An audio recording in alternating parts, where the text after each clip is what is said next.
Vamos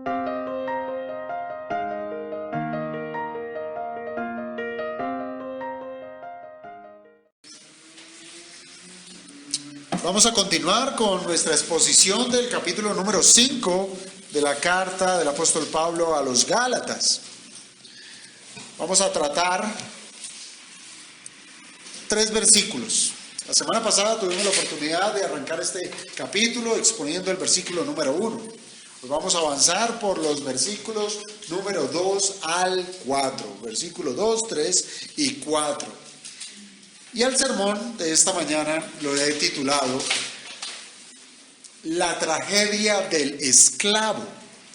La tragedia del esclavo. Y esto viene a ser un completo contraste a lo que estuvimos hablando hace 8 días. Y quiero que reflexione primeramente en esto, hermano. En sí mismo, ser esclavo tiene una percepción completamente negativa, ¿cierto? Si usted habla de esclavo, si usted piensa en un esclavo, tiene un contexto negativo. Piense en un hombre que está en una prisión, por ejemplo. Está confinado a hacer lo que esas 4 paredes le permiten. Si es que esas 4 paredes le permiten hacer algo. Un esclavo de la ley está en una condición igual, confinado a 4 paredes, donde los preceptos de la ley se levantan precisamente como murallas, que cada vez que ese individuo los quiere cumplir para quedar libre, pues ¿qué va a ocurrir? Pues sus fuerzas van a fallar y el individuo nuevamente va a caer a tierra. ¿Y cae cómo? Cae avergonzado por su incapacidad. Pero esa vergüenza se convierte en amargura que es alimentada vez tras vez que este individuo intenta superar esa gran pared que sencillamente está allí con el único motivo de testificar de que no es capaz de subirla, de pasarla, de cumplirla. Estos Gálatas estaban siendo como aquellos que quieren subir la pared de la ley de Dios para ser libres. Eso era lo que estaban haciendo los Gálatas. Y pareciera que su falencia, la falencia de los Gálatas, estaba más bien en la pérdida de memoria, ya que por medio del Evangelio, Cristo se convirtió en la puerta que por medio de la fe se puede cruzar hacia esa libertad. Piénselo con la ilustración que estoy usando. Son 4 murallas, ¿cierto? 4 paredes que encierran al hombre. Pero en una de ellas, en una de esas paredes, hay un boquete, o más bien, hay una puerta. Cristo mismo quien invita a los individuos a que crucen por Él, que crucen a través de Él, creyendo en Él para alcanzar la libertad. ¿Y qué sucedió? Los Gálatas creyeron. Y seguramente pasaron por esa puerta, que es Cristo. ¿Y qué alcanzaron?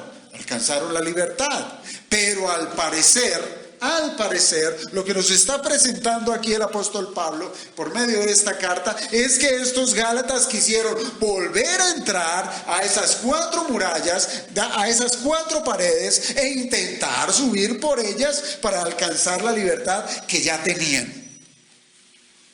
¿No les parece esto necio de su parte? Pues bien, esa necedad la podemos estar sufriendo entre nosotros. Y esto puede ser porque no hemos entendido la libertad a la cual hemos sido llamados. La semana pasada dedicamos un buen tiempo para saber acerca de la libertad con que Cristo nos hizo libres. Es decir, no tenemos excusa. Pero Pablo ahora lo que va a hacer es ampliar el concepto, ampliar el panorama desde ciertos aspectos de carácter negativo.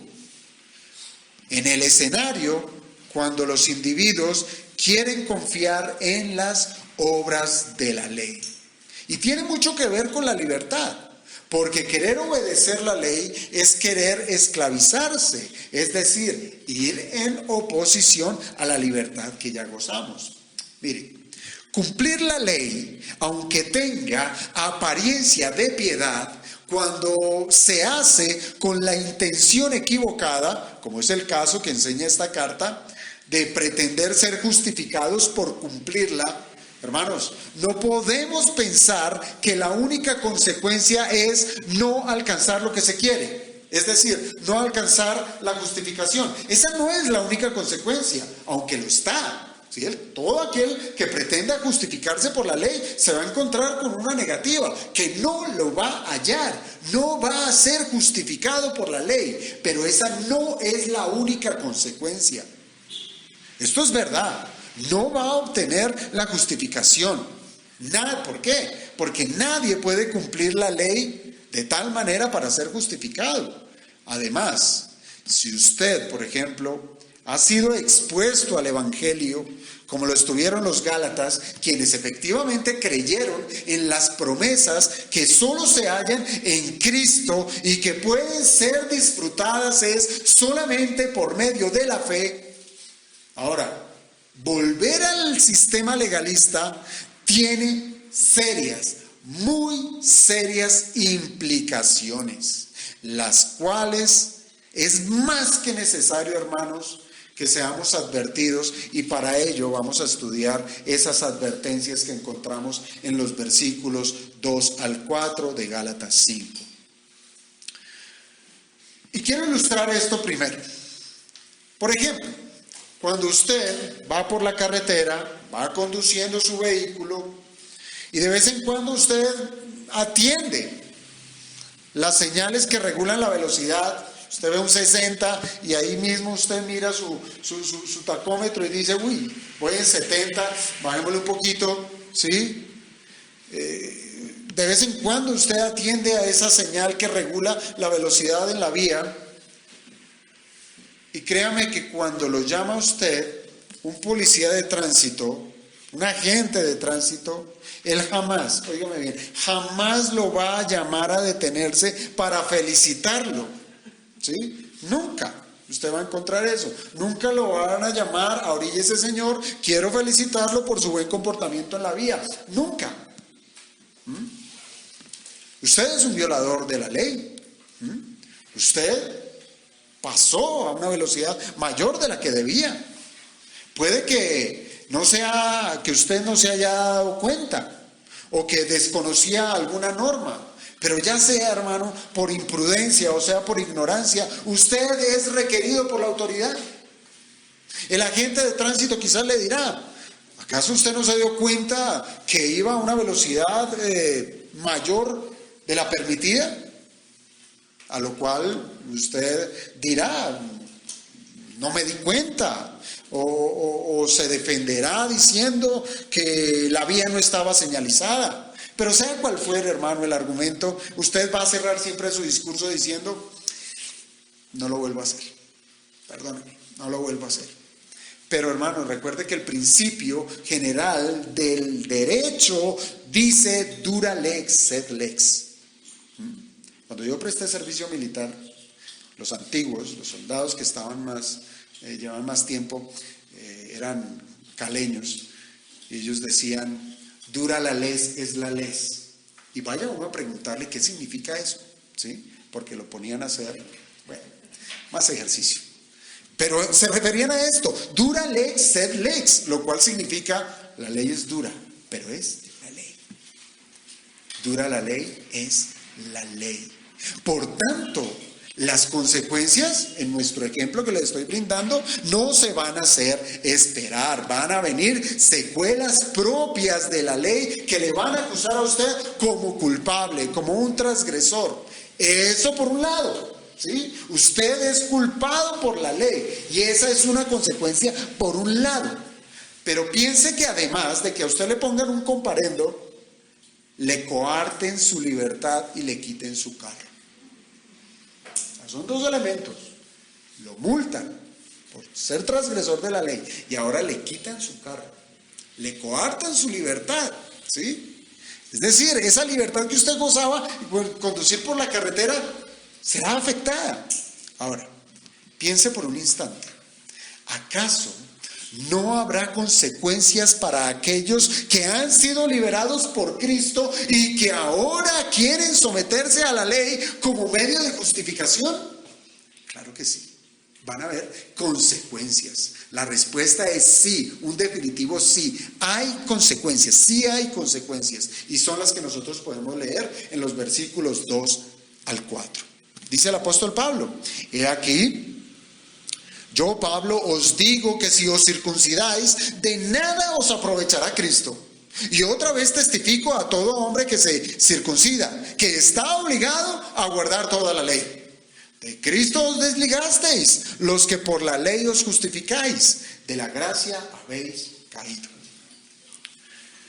Miren, hermanos, de estos 3 versículos nosotros podemos identificar ciertas expresiones que nos dicen lo que puede producir el volverse al sistema legalista, el pretender usar una religión, un catálogo de normas, instrucciones de hombres para acercarnos a Dios o para querer ganar un beneficio de parte del Señor. Volvernos a ese sistema legalista va a tener resultados negativos para la vida del creyente. Y el primero de ellos, si usted lo logró identificar, es que cuando un creyente quiere volverse al sistema legalista, lo que va a hacer es inutilizar el sacrificio de Cristo. Ojo con las palabras que estoy usando. El que lo inutiliza es el hombre, es el individuo, ¿sí? Inutilizar el sacrificio de Cristo. Y aquí yo, Pablo, os digo que si os circuncidáis, óigame bien, de nada os aprovechará Cristo, de nada. Pero vamos por partes.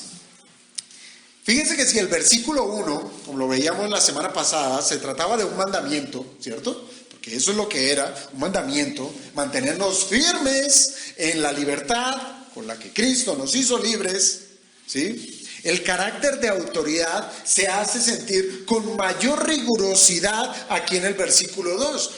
Fíjense cómo comienza este versículo. Dice: he aquí, yo, Pablo, os digo. Ahí hay autoridad. Pablo apela a su llamado apostólico para dar la relevancia que tienen estas advertencias. Es decir, no se trata, hermanos, no se trata de un asunto sin importancia, pues volverse a la ley implica dar la espalda al libertador de nuestras almas. Esto es grave, muy grave. Cada acto, óigame bien, cada pensamiento, cada palabra que esté en contra del plan soberano de Dios, pues hermanos, esto tendrá una incidencia en la relación que tengamos con Cristo. Va a haber un deterioro en esa relación. Todo lo que yo diga, haga, piense, que esté en contra de la voluntad del Señor, va a afectar la relación que tenemos con nuestro Señor. Si Pablo resalta su autoridad frente a los Gálatas, ¿qué diremos nosotros? Siendo que para nosotros, obviamente Pablo es autoridad, pero nosotros tenemos la Biblia, ¿sí? Que apela a ser ella nuestra más alta regla de autoridad. Entonces, para nosotros se trata es de una advertencia que proviene de Dios mismo, por lo cual, hermanos, no podemos pasar por alto lo que se nos tiene que decir con respecto al legalismo. Se trata de algo sumamente serio.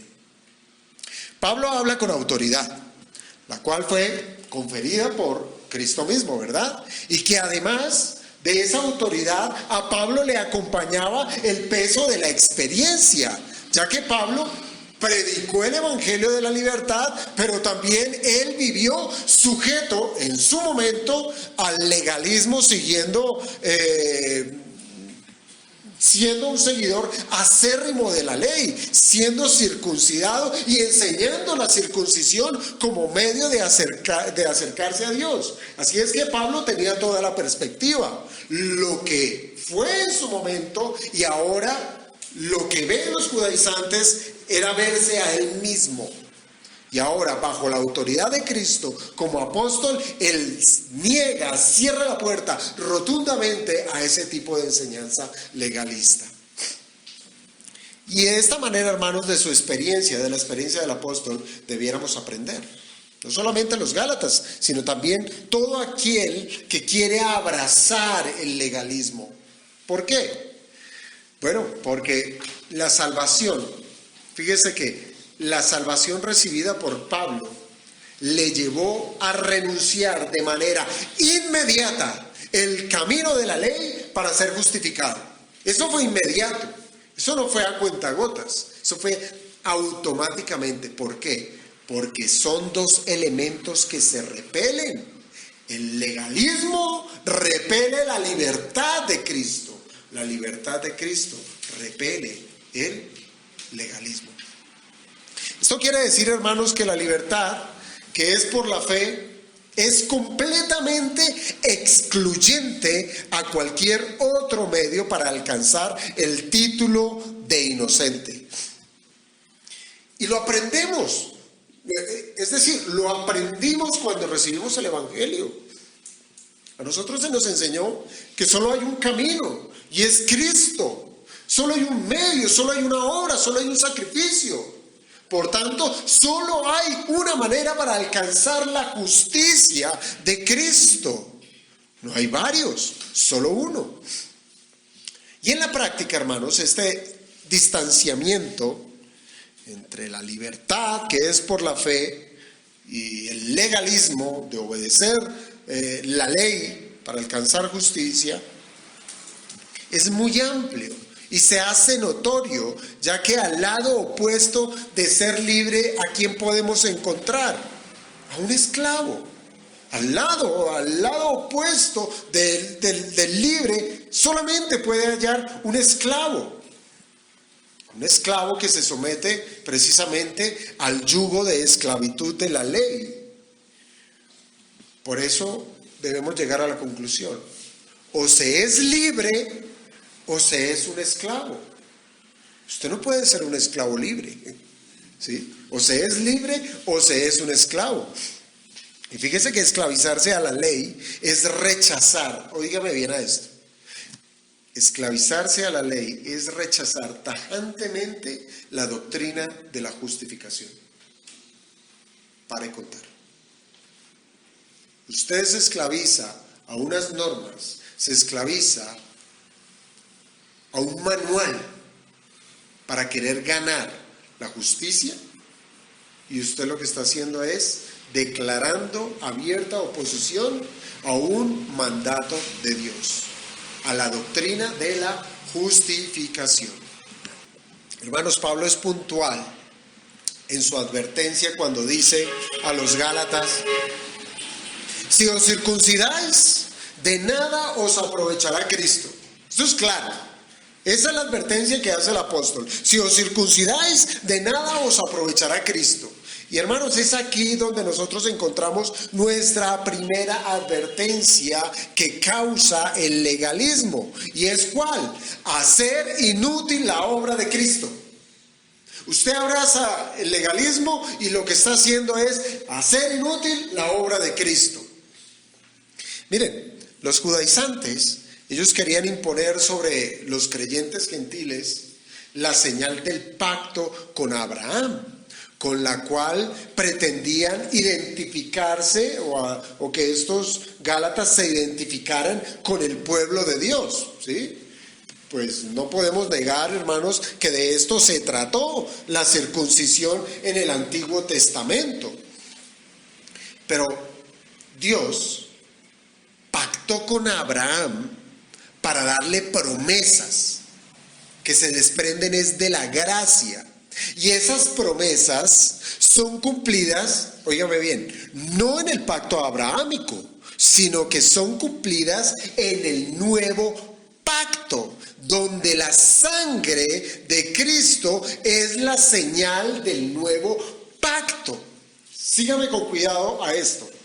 Por tanto, hermanos, apelar a lo viejo, ¿sí? Apelar a la circuncisión es no querer lo nuevo, es no querer la sangre de Cristo, o más bien, no querer lo nuevo es señal que jamás se entendió lo revelado por Dios en el Antiguo Testamento.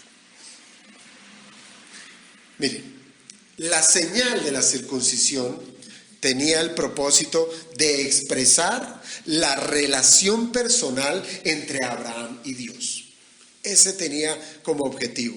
Aunque se trataba de una marca en la carne, de una marca permanente y externa, lo importante no era lo externo, sino lo importante era lo que significaba esa marca. Y es que esa marca declaraba que todo aquel que era circuncidado le pertenecía a Dios. Le pertenecía a Dios. Nosotros podemos decirlo de otra manera.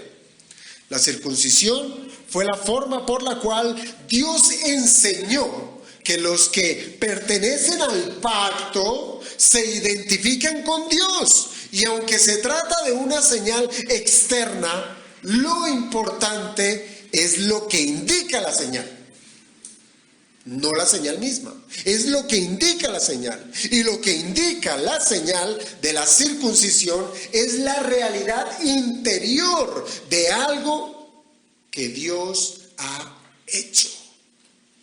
Ahora, la señal es obrada por el hombre, en este caso, la circuncisión, pero lo que indica, lo que realmente significa, es la obra de Dios. Y ahí es donde viene la malversación. Es decir, yo me puedo acercar a Dios por la obra del hombre. No, eso es una señal. Eso es lo que significa. Y de esta misma manera el Señor lo ha hecho a lo largo de la Escritura en el Antiguo Testamento. Dio un tabernáculo, dio un sistema sacrificial, dio señales que indican la obra de Dios en el hombre.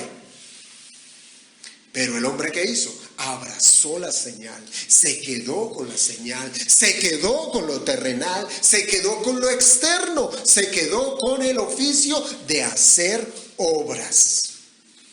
Mientras que todo eso identificaba o apuntaba era a lo que Dios hizo en el corazón de los hombres. Es por eso, hermanos, que se le llama señal. Pues una señal en sí misma no es nada. Una señal en sí misma no es nada. La señal es relevante en lo que representa. La circuncisión en la carne era una señal que apuntaba a la circuncisión del corazón, ya teniendo la revelación completa en el Nuevo Testamento. Se trata de una obra que solo Dios puede hacer. El hombre puede circuncidar la carne, pero el corazón solo lo puede circuncidar Dios. Solo Dios puede hacer semejante tarea, tal como Pablo lo enseñó a los romanos. Búsquelo usted allá en la carta a los Romanos, capítulo 2, versículos 28 y 29. Dice la palabra del Señor: pues no es judío el que lo es exteriormente. Ya con eso ya nos da mucha luz. No es judío el que lo es exteriormente, ni es la circuncisión la que se hace exteriormente en la carne, sino que es judío el que lo es en el interior. Y la circuncisión es la del corazón, en espíritu, no en letra. Y ojo cómo termina allí ese versículo 29. La alabanza del cual no viene de los hombres, sino de Dios. Aquí se enaltece es la obra de Dios, no la obra del hombre. La obra del hombre no vale nada. Ahora piensa en las palabras del Antiguo Testamento, las cuales fueron traídas a la memoria por Pablo a los Gálatas. Recuerde que Pablo les dijo a los Gálatas acerca de Abraham, que Abraham fue justificado ¿por qué? Por la fe. Abraham fue justificado por la fe. Abraham no fue justificado por la señal del pacto. La circuncisión vino después de que Abraham creyó y le fue contado por justicia. Y precisamente en ese caso de Abraham, la circuncisión refleja es la obra que Dios hizo en el corazón de este hombre. Mientras que para los judaizantes, ellos quisieron hacer de la señal del pacto con Abraham la manera por la cual ellos se podían acercar a Dios. Ellos estaban haciendo su propio camino, un camino de hombre para acercarse a Dios, pero esto es algo que es imposible para los hombres. No hay quien busque a Dios, nadie lo puede hacer. Nadie se puede acercar a Dios porque Dios se alejó del hombre desde el huerto del Edén cuando pecó. Todos pecaron, dice la Escritura, por tanto están destituidos de la gloria de Dios. Nadie puede acercarse a Dios por sus propios medios. Es imposible para el hombre que por sí mismo pudiera buscar a Dios y que por sí mismo, aún más, quisiera hacerse hijo de Dios. Esto es algo completamente descabellado. Descabellado. Que el hombre pretenda que por sus obras se puede acercar a Dios. Así es que, hermanos, debemos entender que la circuncisión tuvo un propósito, una señal, era una señal. Pero tampoco, hermanos, debemos entender que la circuncisión está en oposición al cristianismo. ¿Y a qué me refiero con esto? Pues dentro de la iglesia primitiva habían muchos judíos circuncidados. Es más, la iglesia primitiva era una iglesia judía, ¿sí? Era una iglesia judía, de judíos circuncidados, que fueron parte de la iglesia de Cristo. Pero óigame bien, no fueron parte de la iglesia de Cristo por su circuncisión, sino que fueron parte de la iglesia de Cristo es por medio de la fe en Cristo Jesús, ¿cierto? Pero aún así, con circuncisión o sin circuncisión, si son nacidos de la fe, son recibidos en la familia de Dios. Pero lo que no podemos nosotros concebir, hermanos, es usar el rito de la circuncisión o cualquier otro rito, ¿sí? Piensa en una religión, piensa en un estilo de vida, en una filosofía, en lo que usted quiera creer de Dios, ¿sí? En que usted pueda acercarse a Dios por medio de santos, de ángeles, de estampillas, de qué sé yo, de velitas, de lo que usted se imagine, una camándula, un escapulario. Bueno, me estoy refiriendo solo a un grupo. O de pasos, o de ideas, o de tips, lo que sea, ¿sí? De todos esos elementos que no acercan a Dios, son ritos, tal como la circuncisión, que fueron usados. No podemos concebir que esos ritos sean usados como un medio por el cual se pretenda entrar a la familia de Dios. Que puede tener una Biblia, como puede tener dos, y hoy en día uno puede tener más.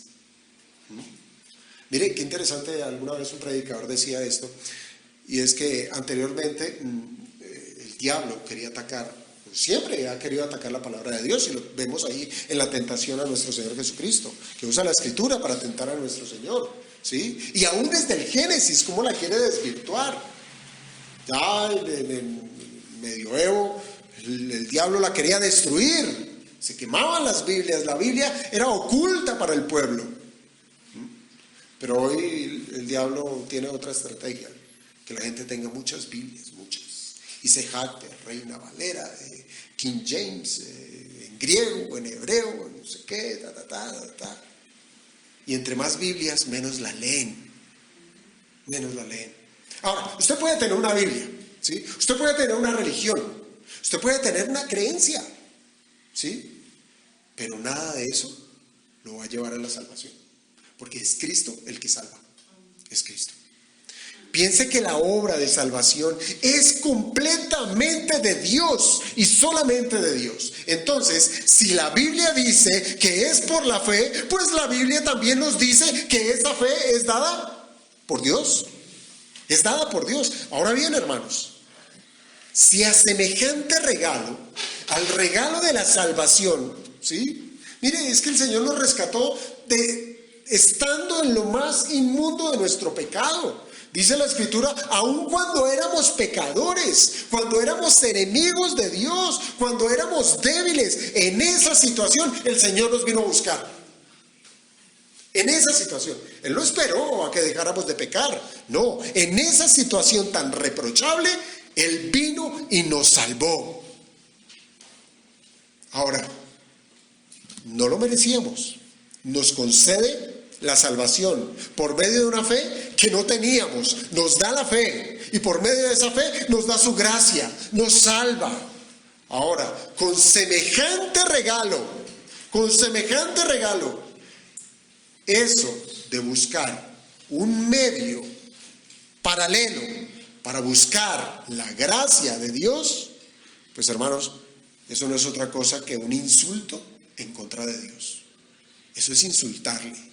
Pues lo que estamos haciendo es menospreciar la intención que tiene Dios de ser alabado por su obra. Recuerda las palabras de Pablo allá en Romanos. La alabanza del cual no viene de los hombres, sino de Dios. Las obras lo que hacen es vanagloriar al hombre. Fui yo el que me acerqué. Fui yo con mi fe, con mi capacidad. No, lo que si ocurrió eso, como le ocurrió a los Gálatas, ese acercamiento a la verdad, fue Dios quien intervino, y así como lo hizo con nosotros. Así es que es un menosprecio total, es una burla delante del Señor de decir, Señor, ¿por qué te desgastas tanto si yo me podía acercar a ti? Menospreciar a Dios, menospreciar su obra. Y esto es lo que Pablo quiere decir, hermanos, que aquellos que quieren usar un rito para alcanzar la salvación, es decir, lo que hacen es anteponer las obras del hombre como el camino para ser justificados. Y esto es negar la doctrina de la justificación. ¿Cierto? ¿O me equivoco? No. Esto lo enseña la Escritura. Si se pone algo a la par del plan de Dios, que es único y soberano, yo voy en contra de Dios. Voy en contra de su doctrina. Voy en contra de su verdad. Es negarse a creer que solo Dios puede declarar justo al hombre por medio de Cristo. Es abstenerse de darle la gloria a quien puede hacer lo que para el hombre le es imposible: salvar. ¿O el hombre puede salvar? El hombre no se puede salvar ni a sí mismo. Todos estamos condenados, o estábamos condenados, si no fuera por la intervención divina. A un individuo como tal que quiere volver a un sistema legalista, por tanto, de nada le sirve Cristo. ¿De nada le sirve? Porque él mismo lo está rechazando. Él mismo está diciendo, de nada me sirve Cristo, de nada me sirve la cruz, de nada me sirve su sangre, de nada me sirve el evangelio, porque yo puedo acercarme a Dios por mis obras. No considera útil a Cristo. No considera útil el plan de redención. No piense, hermanos, que estos elementos pueden ir de la mano, como lo presentaban los judaizantes. Los judaizantes decían, sí, crea en Cristo, pero circuncídense, ¿sí? Para ser salvos. Es como si Cristo añadiera unos punticos adicional a su salvación. Sí, circuncídese y crea en Cristo. Eso ahí tiene sus ventajas. No podemos pensar que esos dos elementos pueden ir de la mano. Las obras de los hombres más la fe en Cristo. Esa es una ecuación que no es válida, que no se debe ni considerar. Las obras de los hombres más la fe en Cristo. Esta era la postura judaizante. Pero se trata de un imposible, pues la justificación se trata de un acto que no reconoce varios autores, no, sino reconoce solo un autor, y ese es Dios en la persona de Jesucristo. Así es que, hermanos, poner otra forma de justificación es pretender hacerse como Dios, ¿sí o no? Poner otra obra, otro camino, otro medio, otro método, llámelo como lo llame, es pretender hacerse como Dios, es considerarse como iguales, y esto es de lo más hereje que pudiéramos nosotros escuchar. Es grave el legalismo, sus consecuencias son muy fuertes. Puede cualquiera decir que cree en Cristo, pero si su vida se define por los resultados que están en conformidad a sus obras, ha reducido la teología a ese dicho popular que dice: el que peca y reza empata. Eso es lo que ha hecho de la teología. Y por tanto se deja de disfrutar de las bendiciones que son recibidas por la fe.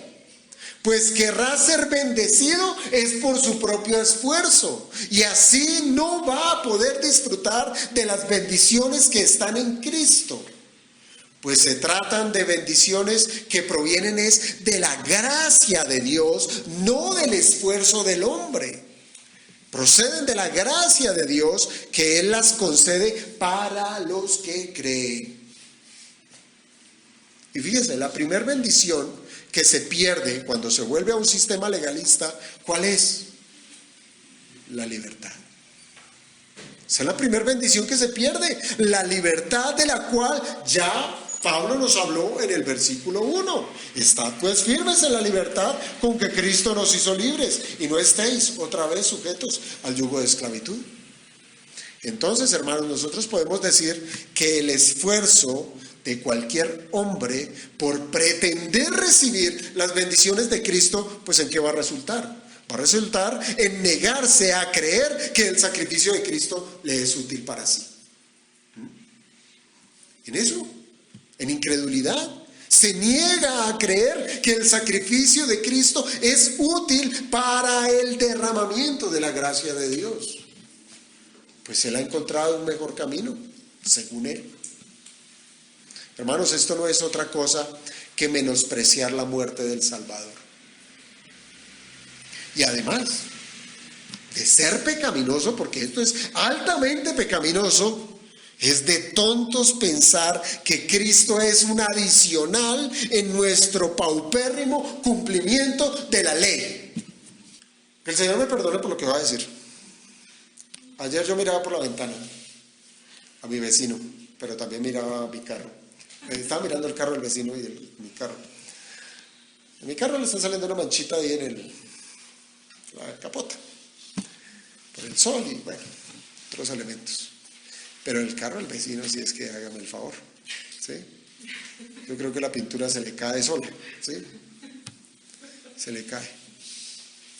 Pero se me vino a la memoria esto porque adicionarle a nuestro cumplimiento de la ley a Cristo es como a ese carro de mi vecino echarle rubí para quitarle las manchas, que ya ni tiene manchas, porque ya no tiene ni pintura que se pueda manchar.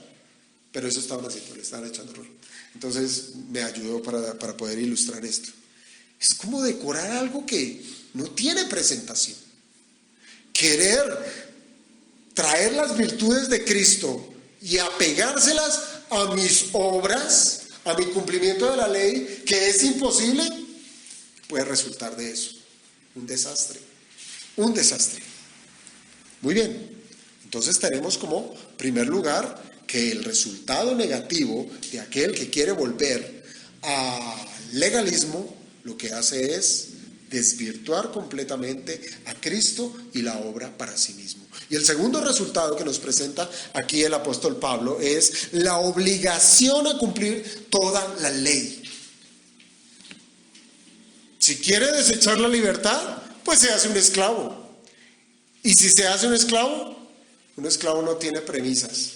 De decir, ¿sabe qué, Señor? Soy esclavo para ti de lunes a viernes, ¿sí? Y el sábado y el domingo hago lo que quiera. No, usted es esclavo.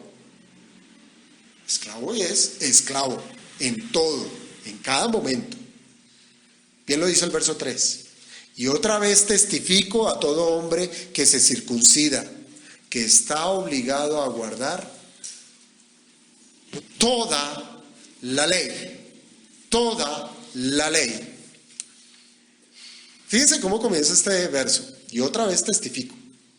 Si en el versículo 2 se nos dice que volver al legalismo resulta en no tener provecho de Cristo y de sus virtudes, esto es porque el individuo ha encontrado en la ley algo mejor, ¿cierto?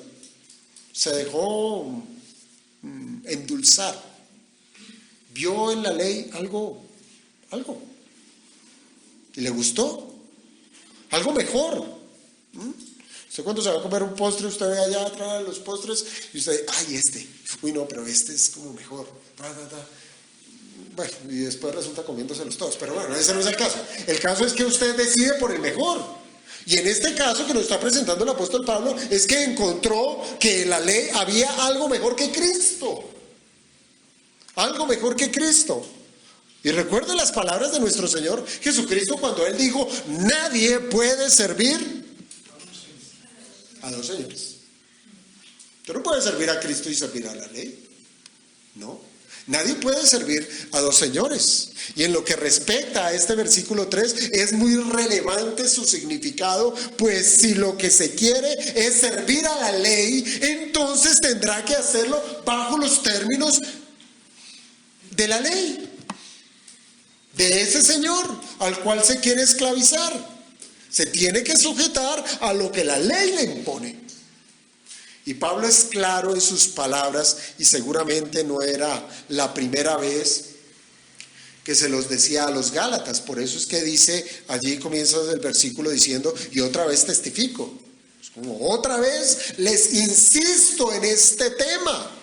Quiero ser reiterativo. Pues no se trata de algo ligero, como decir que se trata de una simple añadidura a la fe de Jesucristo. No, esto es grave. Y ya vimos que tiene una implicación directa con Dios. Lo primero que vimos, una implicación directa con Dios. Y es rechazar su voluntad, es rechazar su plan de redención, es rechazar a su Cristo.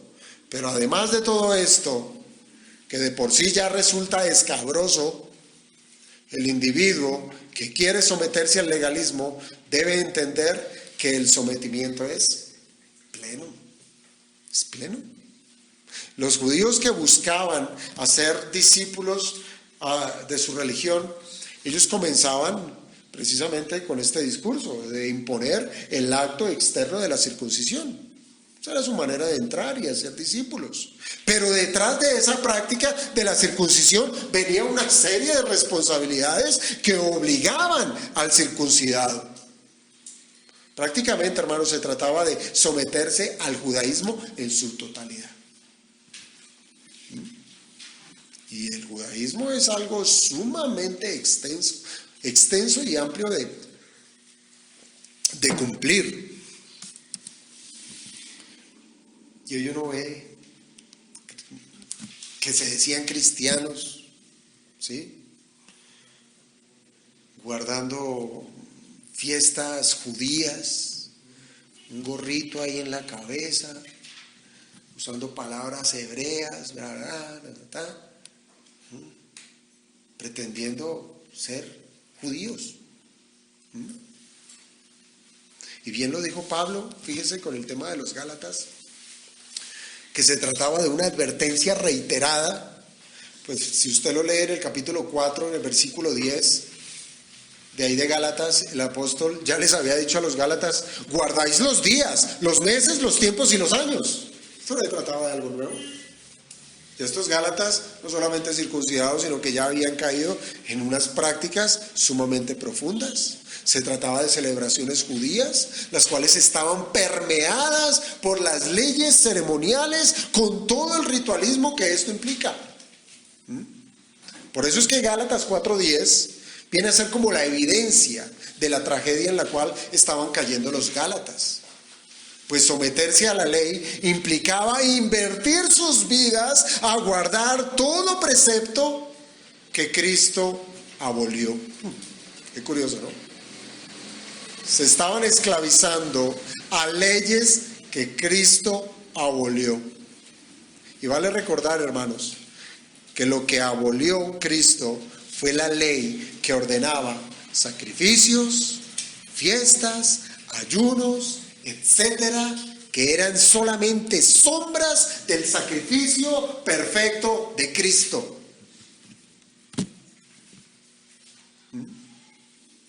Y Pablo dice, hermanos, que el que se circuncida está obligado a guardar toda la ley. Y esa palabra obligado puede ser traducida como estar en deuda.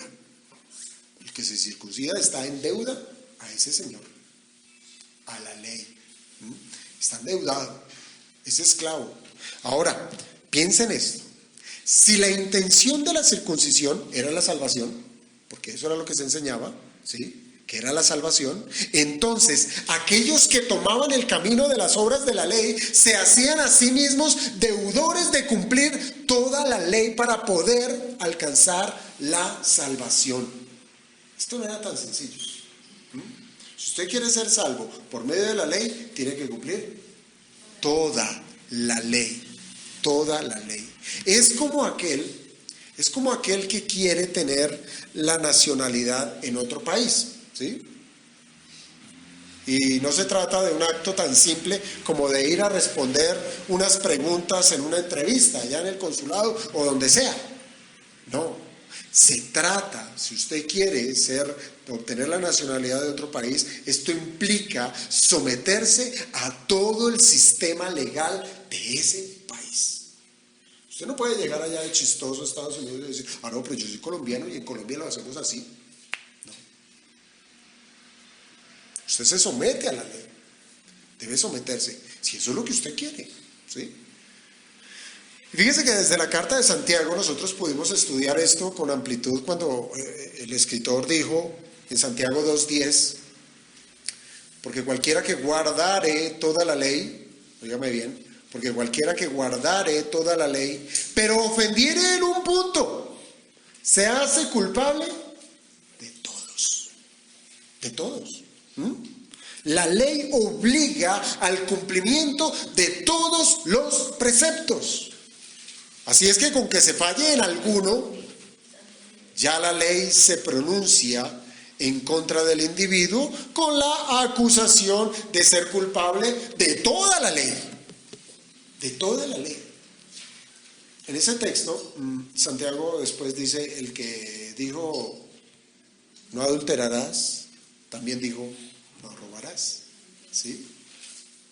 Entonces, esto da a entender que la ley es un paquete completo, no se puede partir en ese sentido de cumplimiento, de que yo cumplo lo que a mí me parece, lo que me conviene. No, tiene que cumplirlo todo.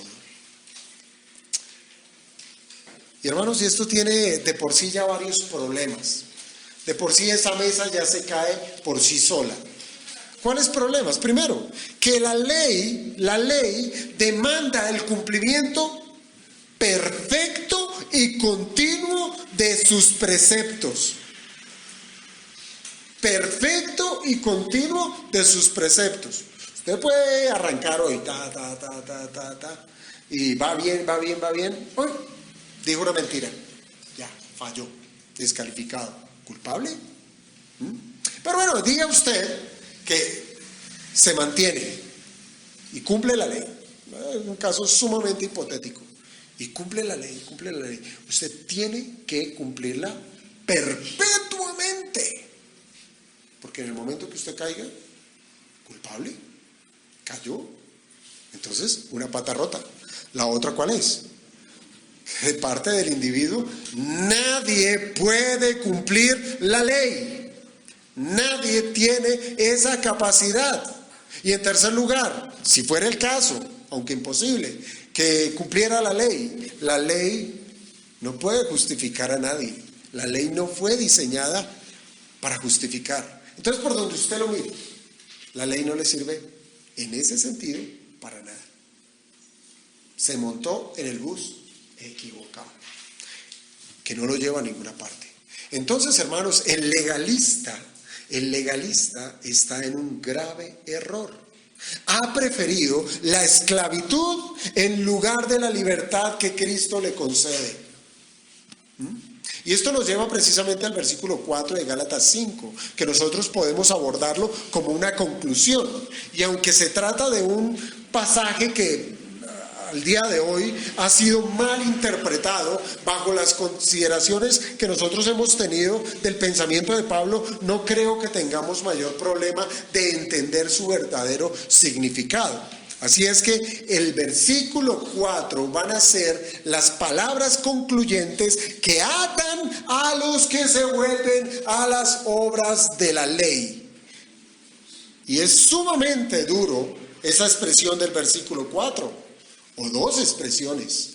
De Cristo os desligasteis, los que por la ley os justificáis, de la gracia habéis caído. Hermanos, se tratan de dos expresiones sumamente serias.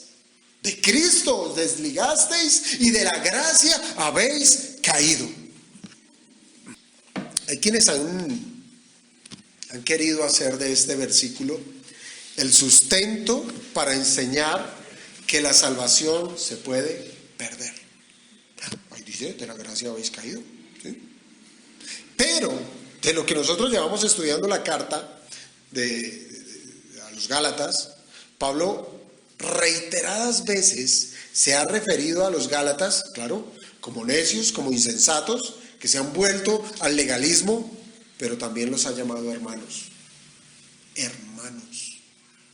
Y esto es porque, bueno, son creyentes, pero es muy serio lo que han cometido. Es muy serio en lo cual ellos han caído, pero aún así son considerados hermanos. Y a nadie, óigame bien, se le puede decir hermano si es que el Señor no le ha hecho un hijo de Dios. Esto lo podemos decir en el contexto de la carta, pero en un contexto más amplio, es decir, en la teología paulina, el apóstol ha sido consistente en enseñar que la salvación no se puede perder. Por citar algunos ejemplos, quiero citar Romanos y Filipenses. Romanos 8, versículos 38 y 39. Romanos 8, versículos 38 y 39. Texto muy conocido, un listado en donde nos dice el apóstol, Romanos 8, 38, 39, por lo cual estoy seguro que ni la muerte, ni la vida, ni ángeles, ni principados, ni potestades, ni lo presente, ni lo porvenir, ni lo alto, ni lo profundo, ni ninguna otra cosa creada nos podrá separar del amor de Dios. Nada, ni nadie nos puede separar del amor de Dios que es en Cristo Jesús, Señor nuestro. Nada nos puede separar. Ahora, Filipenses 1:6. Filipenses 1:6. Estando persuadido de esto, que el que comenzó en vosotros la buena obra, ¿qué? ¿Lo dejará caer cuando peque? La perfeccionará hasta el día de Jesucristo. Ahora, hermanos, no solo con la identificación que tiene Pablo por los Gálatas al llamarle hermanos, más el sustento teológico de sus otras cartas, sino que además podemos evidenciarlo en lo que Pablo ha expuesto en los versículos 2 y 3 del capítulo 5 de Gálatas, que tiene que ver es con la responsabilidad humana. No con la intervención de Dios, sino con la irresponsabilidad, más bien. Irresponsabilidad humana en la cual los Gálatas habían caído. Y con esto, hermanos, yo quiero dejar por sentado que la salvación no se pierde, porque es Dios quien sostiene la salvación de los hombres con su inmenso poder, con su inmensa gracia. Pero en lo que respecta, eso es de parte de Dios, pero en lo que respecta a la respuesta de los salvos frente a la gracia de Dios, es allí donde está la falencia. La falencia está desde este lado, aquí, en la tierra. Los creyentes, aunque gozamos de la misericordia de Dios, siendo levantados de los muertos en nuestros espíritus y recibiendo el Espíritu de Dios para que habite en medio nuestro, y además de haber recibido la capacidad de obedecer la voluntad de Dios, que antes no podíamos, y entre muchas otras gracias, hermanos, no podemos negar que somos seres falibles. Fallamos, nos equivocamos, erramos, pecamos. Ahora bien, no digo esto como para encontrar una excusa de no responder debidamente a la gracia de Dios. Es que el pastor dijo que somos falibles, entonces, ¿qué culpa? Pequé. Soy falible, ¿sí? Y el Señor lo sabe, soy falible, me equivoqué, ¿sí? No lo digo esto para encontrar una excusa de responder como es debido a la gracia de Dios. Pues como ven, tenemos todo lo necesario, todo, para doblegarnos en amor a Dios por todo lo que hizo a nuestro favor. Tenemos todos los elementos para tener victoria. Pero digo esto más bien, hermanos, es porque no hay manera que podamos pensar que el plan de Dios tiene fallas. Eso es lo que yo quiero resaltar, que el plan de Dios no tiene fallas, que habiendo hecho lo que hizo Cristo, el plan de redención, el cual tuvo origen desde la eternidad pasada, si pudiéramos llamarlo así, antes de la creación del mundo. Esto no fue algo que se le ocurrió al azar o en medio de la situación. El hombre pecó, ¿ahora qué hacemos? Pues miremos a ver si nos salvamos. No, Dios ya había tenido un plan desde la eternidad, desde el seno de la Trinidad, y que ha tomado toda la historia del hombre para desarrollar semejante plan. Y que en la primera venida de Cristo ese plan se consumó para que todo hombre, toda mujer, niño, joven, viejo, sin importar su lengua, sin importar su raza, por medio de la fe que viene también de Dios, pueda creer para ser liberado de la maldición de la ley y de la maldición del pecado. Por tanto, hermanos, es imposible pensar que el legalismo del hombre sea superior a la voluntad de Dios. Imposible. Imposible. Ninguna persona que haya sido salva puede perder la salvación, porque Dios sustenta esa salvación para que no caiga de ella. Esto es lo que se conoce como la doctrina de la perseverancia de los santos. La perseverancia de los santos. Que no solo la enseñó el apóstol Pablo, sino que también nuestro Señor Jesucristo la enseñó cuando Él dijo en Juan capítulo 10, versículos 28 y 29. Y yo, dice el Señor, les doy vida eterna, una vida que no se acaba. Si perdiera la salvación, esa vida no sería eterna. Y yo les doy vida eterna y no perecerán jamás, ni nadie las arrebatará de mi mano, dice el Señor. Pero como para que esto quede completo, el Señor sigue diciendo, no solamente mete la mano de Él como segunda persona de la Trinidad, sino también pone la mano del Padre. Mi Padre que me las dio es mayor que todos y nadie las puede arrebatar de la mano de mi Padre. Y es una figura gráfica que nos ayuda a entender que estamos entre la mano del Hijo y la mano del Padre. ¿Qué nos puede ocurrir estando en medio de esas dos gloriosas y poderosas manos? Nadie puede caer de allí, nadie. Entonces debemos ver las expresiones del versículo 4 de Gálatas 5 que tienen una connotación muy fuerte en contra de los creyentes, que no tiene que ver con la pérdida de la salvación, pero sí tiene un contexto muy fuerte. Estos creyentes fueron salvos por la fe, que recibiendo la justicia de Cristo a manera de regalo, y que ahora buscan ser justificados por la ley. Y ya hemos visto que se trata de un imposible. Por ejemplo, trabajar en encontrar lo que ya se tiene. Qué absurdo, ¿no? Trabajar, obrar por querer la justicia que Cristo ya nos dio. Sería absurdo. Y ahora, en segundo lugar, usar la ley para justificarse, siendo que Dios no diseñó la ley para eso, doblemente absurdo.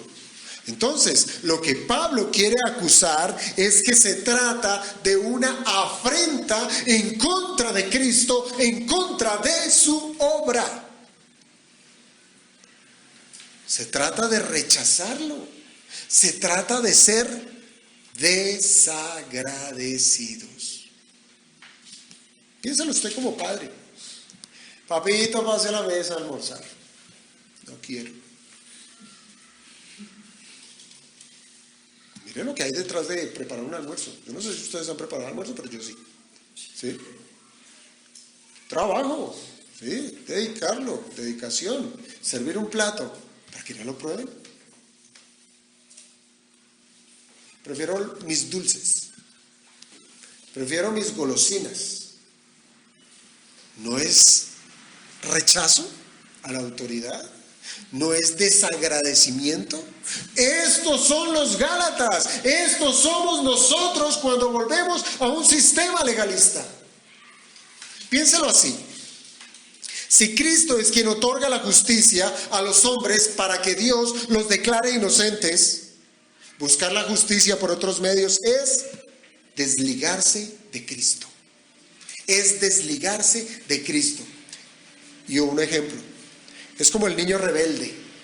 El niño rebelde que se desliga de la provisión de sus padres. El niño que se suelta de su mano para hacer lo que quiere, olvidando que su seguridad está con su mamá, está con su papá. Como lo dijo Pablo, de nada le aprovechará a ese niño soltarse de las manos de sus padres, pues más pronto que tarde ese niño va a tropezar y va a caer. Por tanto, y le digo, hermano, siga usted una religión que aunque ostente en llamarse cristiana, pero si Cristo es dejado fuera, su religión es hueca y de nada le va a aprovechar. Y esto es porque usted hará su voluntad y no la voluntad de Cristo. ¿Por qué? Porque usted lo ha dejado a un lado, lo ha relegado de su vida. Sus prácticas de piedad se van a convertir en grandes piedras, gigantescas piedras, pesadas, toscas y frías, que aunque se dedique todo el tiempo y todo el esfuerzo, va a ser en balde, porque Dios no es hombre para dejarse transar con su esfuerzo, ni con el mío.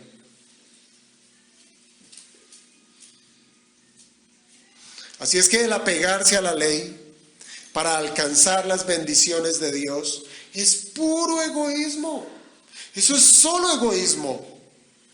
Y esto lo que hace es separarlo de Cristo. Si usted es egoísta, una persona egoísta, lo que hace es ensimismarse, ¿verdad? y se aleja de todo y de todos. El legalista es eso, un ensimismado, ¿sí? Es un egoísta que se separa hasta de Cristo mismo y de la obra que Él hizo por usted. Y recuerde las palabras del Señor en Juan 15, versículo 5. Juan 15, verso 5. Yo soy la vid, vosotros los pámpanos. El que permanece en mí y yo en él, este lleva mucho fruto. Pero, ojo, separados de mí, nada podéis hacer. Nada podéis hacer. Hermanos, separe usted una rama del árbol y verá cómo esa rama se seca y jamás va a producir fruto. No estoy hablando de muerte espiritual. Estoy hablando que las buenas obras, todas las alabanzas y la gracia de Dios serán visibles en la medida en que el cristiano dependa de Cristo. Si el cristiano no depende de Cristo, se aparta de su camino, todas estas bendiciones usted ni las verá. No las verá. Por tanto, de la gracia habéis caído. De la gracia habéis caído. Y debo decirlo de nuevo, no se trata de la pérdida de la salvación, pero sí se trata de estar desligado del favor de Dios, desligado de la comunión con Dios. Piensa en un creyente con un pecado que no ha confesado. Piensa en un creyente con un pecado del cual no se ha arrepentido. Usted levantará cualquier plegaria al cielo y usted encontrará una gran puerta cerrada y un silencio sepulcral, porque ninguna oración le será contestada, porque la comunión con Dios está rota. Recuerde nuevamente al pródigo, al hijo pródigo, que siendo hijo se desligó de su padre por querer hacer su propia voluntad. El pródigo cayó de la gracia de su padre. El papá, óigame bien, el papá no dejó de ser papá, ¿cierto? El pródigo se fue y malgastó y desperdició, pero el papá no dejó de ser papá. Pero sí, el favor del Padre como proveedor, como protector, como guía, no estuvo a su disposición, al punto de que sintió hambre. Sintió hambre. Y esto es lo que debemos entender, que si nosotros queremos que Dios nos bendiga a razón de nuestro propio esfuerzo, allí mismo caímos de la gracia. Caímos de la gracia. Y esto es sencillo de entender, hermanos, si nosotros reconocemos qué es la gracia, ¿verdad? Si la gracia es un don inmerecido, es un regalo que Dios da sin nosotros merecerlo, nada de lo que hagamos puede afectar lo que Dios en su buena voluntad quiere darnos, incluyendo la salvación. Usted puede pararse de pies y manos, y si Dios decidió darlo, Él lo da, pero no por lo que usted hizo, sino por lo que estuvo en su voluntad, en su corazón hacerlo. Y si en su corazón estuvo salvarlos, ¿usted qué va a hacer? ¿Qué va a pretender? ¿Ganar algo más de salvación? Absurdo. Así es que caer de la gracia, hermanos, no es otra cosa que legalismo. Usted puede escribir allí en su Biblia, caer de la gracia es legalismo. Someternos a las obras de la ley es apartarnos de la gracia, es caer de la gracia. Así es que, hermanos, con esto cierro. Si su discurso hasta el día de hoy, es decir, que usted goza de libertad al ser cristiano, y si esa libertad consta de hacer su propia voluntad y no la de Cristo, entonces de la gracia habéis caído, porque de Cristo os desligasteis. Y esto es manifiesto en sus decisiones, Esto es manifiesto en su estilo de vida.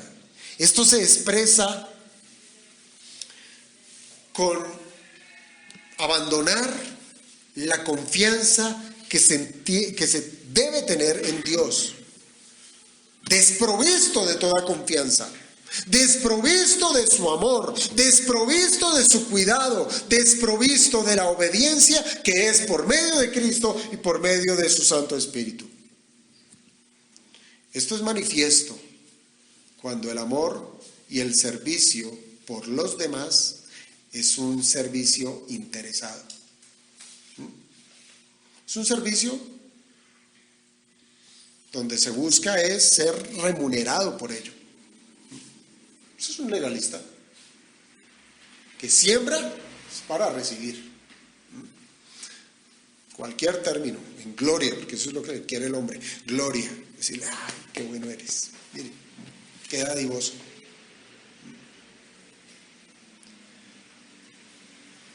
Así es que si ustedes se dan cuenta, esta es la tragedia de un esclavo que vive en pos de las obras de la ley. Un amo que no es dadivoso en gracia, eso es la ley. Un amo que no es dadivoso en gracia, mas es un amo que es castigador, es un amo que condena.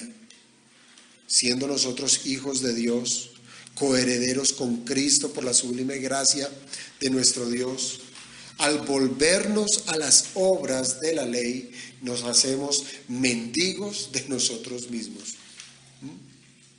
Que nosotros esperamos recibir el pago correspondiente a nuestras obras defectuosas.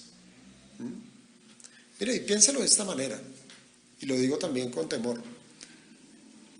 Es muy diferente cuando uno está trabajando y estira la mano para recibir su mesada. Pero es muy diferente la del mendigo, que estira la mano rogando que le regalen algo. Pero hay veces nosotros combinamos los dos elementos. Somos mendigos porque no merecemos nada, pero exigimos porque no hacemos nada. No hacemos nada. Porque nuestras obras son defectuosas. Nuestras obras están manchadas de pecado. Y suponiendo que aún nuestras obras pueden llegar a competir o estar a la altura de la obra de Cristo, ¡qué insensatez!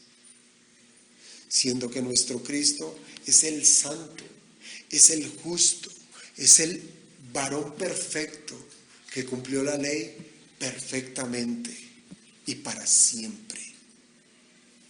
¿Y nosotros qué pretendemos? ¿Cumplir ese mismo rigor de nuestro Cristo? No, es imposible. Así es que, hermano, piense en esto. Si usted realmente ha considerado estos 3 versos que nos presenta la Escritura, piense en que usted pudo haber caído o está cayendo o cayó en esta dificultad. Y lo que ha hecho es menospreciar a ese Cristo al cual usted viene a cantarle el día domingo, a ese Cristo que usted pronuncia en cada una de sus oraciones, pero aún así se ha desligado de su gracia, se ha desligado de su obra y pretende que por sí mismo puede caminar como un justo. Así es que pidámosle al Señor que nos ayude a poder ver nuestra vida y evidenciar lo mal que hemos obrado y obviamente venir a Él pidiéndole perdón y que nos haga ver nuevamente, ver su gracia como lo es. Gracia. No merecemos nada y no hay nada que podamos hacer para recibir el don que Él quiere darnos. Vamos a orar, hermanos.